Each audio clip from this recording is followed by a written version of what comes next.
Hello and welcome to this video where we look at the close word analysis of the prologue in Romeo and Juliet.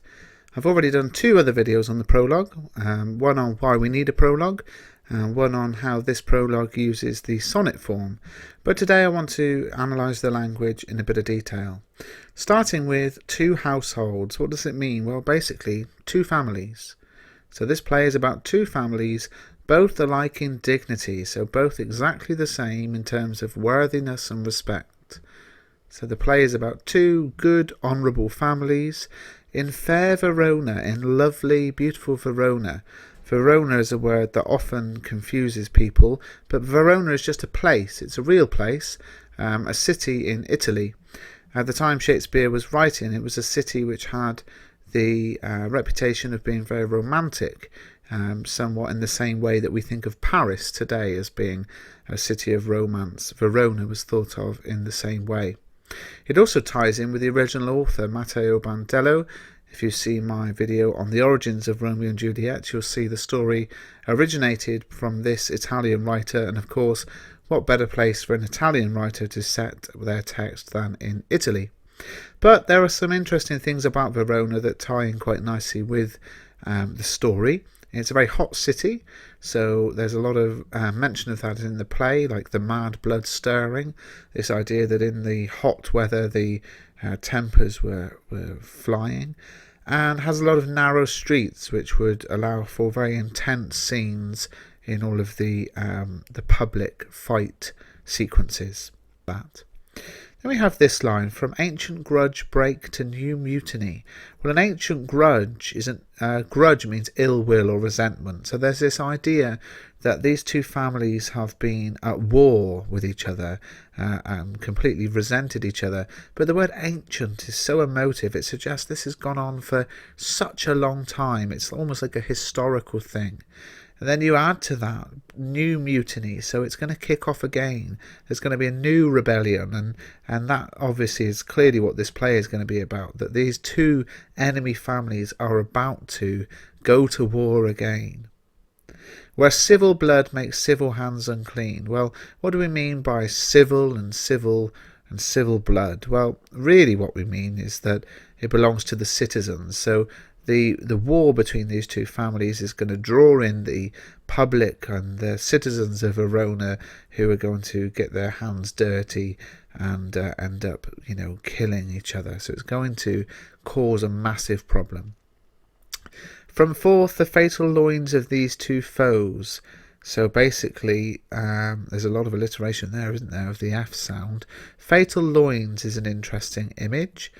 Fatal means to kill or be capable of causing death, and loins refers to the reproductive organs of a man and a woman.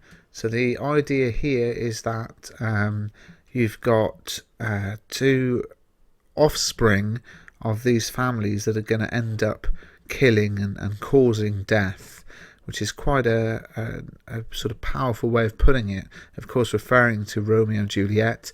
The foes meaning enemies, so the Capulet and Montague families are enemies, and their offspring, their children, are going to cause lots of death. Quite an interesting idea. And then this line, which is just mind-blowing and gives away the whole plot. A pair of star-crossed lovers take their life. Well, let's start off with star-crossed. This is an astrological reference. The idea that if you're star-crossed, the stars and fate have destined for things not to work out for you.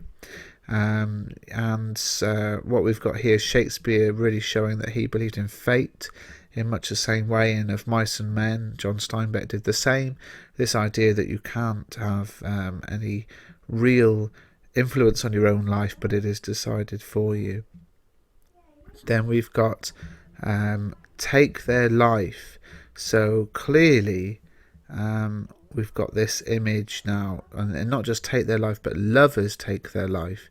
So we can see that what's going to happen here is two people who are in love are going to commit suicide, and that is such a spoiler alert, giving away the main plot and the ending of the play here, which is quite remarkable, really. And again, you can ask, well, why do they give away so much of the plot? If you've seen my video on the prologue and why we need a prologue, you'll understand that. And then we come to this this sort of final section.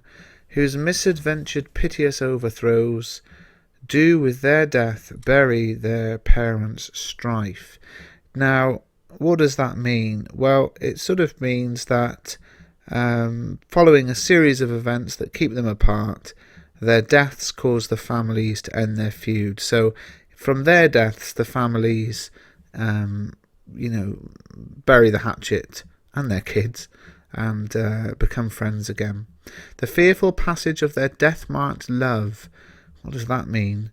The fearful passage of their death-marked love.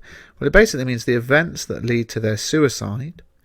And the continuance of their parents' rage means, as well as the continuing battle and feud between the families, which but their children's end naught could remove, means, there's nothing that could stop those families being at war apart from their children's deaths, is now the 2 hours traffic of our stage. And this is another reference to it being a play. So it's actually saying, you're going to be here for 2 hours watching this play about this topic. Very bizarre to just so overtly reference it being, a work of fiction and a work of performance. The which, if you with patient ears attend, what here shall miss, our toil so shall strive to mend, means if you listen and pay attentive, if you listen and pay attention, anything that you've missed from my introduction will be explained to you. So very, very bizarre in that Shakespeare uses his prologue to paint this image of such a powerful and emotional story, and then kind of says, and that's what play we're going to do for you with our bit of acting for the next couple of hours, and just snap breaks the illusion that what you're watching, how could you get emotionally attached to this play from this sort of powerful bit of a prologue, and then just realise, oh, it's just a play again, I forgot. But that's a close word analysis of the prologue. If you found it interesting, subscribe, because there'll be more videos coming soon.